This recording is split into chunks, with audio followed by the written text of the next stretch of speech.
ہم جو اہل حدیث ہے، اہل حق ہے، ہم اکیلے نہیں، ہمارے ساتھ صحابہ ہے، تابعین۔ آپ کو یہ پتہ ہوگا کہ امام بخاری رحمۃ اللہ علیہ بہت بڑے اہل حدیث عالم تھے۔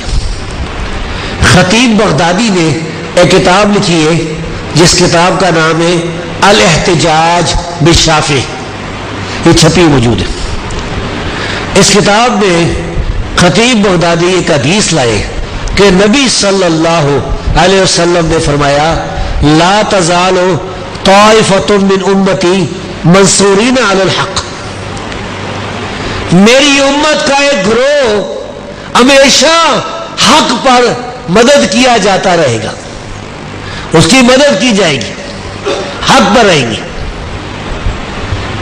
خطیب بغدادی نے صحیح سند کے ساتھ امام بخاری سے نقل کیا، انہوں نے فرمایا ہم اہل الحدیث، وہ اہل حدیث ہے۔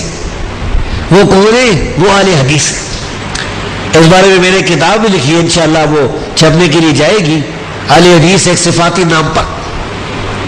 تو امام بخاری اہل حدیث عالم تھے، انہوں نے کتاب و سنت کی دعوت لوگوں کو دینی تھی اور اہل بدعت گمراہوں پر رد بھی کرنا تھا۔